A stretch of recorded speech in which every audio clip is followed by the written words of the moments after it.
ka fa pa I thau to ni mo hei ron thu ro ta hian ka fa pa zenin chu imu thei mo ba hei voin chu len ti ka tu mai kholai vela mo voin chu le ni duwa ka fa pa ka thian te na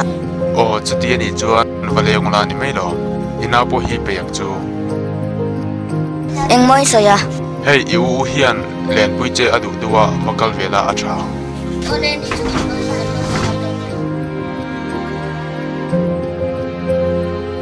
fa te u tok trai mo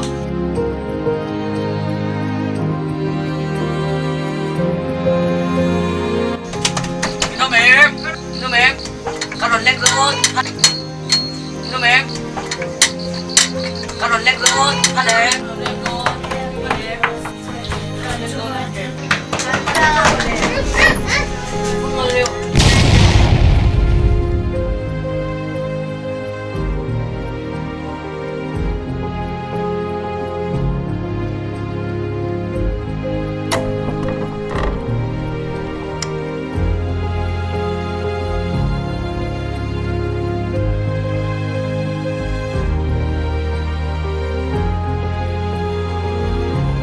una pa voin zan kan lek chu kan vati fu lo we Đừng lo phẳng đấy ani lo na ma phang lek Nghe mình đừng khá là khăn nào nị sao Chuyện ta vụ cái đoạn lên đó Chuyện ba lô lên rồi in van lim lo mel ve a Dạ Để chỉ cần lên khá cần tiếp phụ đâu Đừng tụ khá ya che pa na china kan lek chu ka u fa ya ka u fa me hi ya enga tinge ya an tok dry line min lu po ya Nghe các thiêm luôn à I u chu am hol he ani kha a tong kam phrim phrim ma bo a me ani khong e thre te u in pa hi ni pa do chen de ka ho pa me nge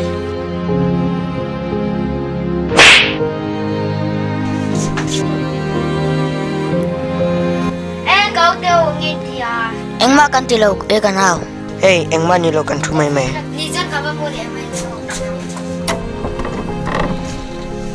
fa te we ngai ti a e ka pa ron thu ro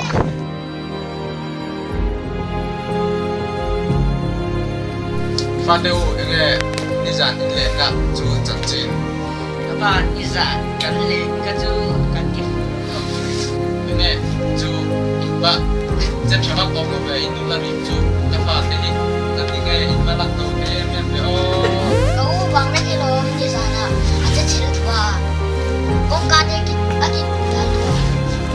ni la ni chi lo la ri chu no ka fa te tak ki chu a drop dry line oh no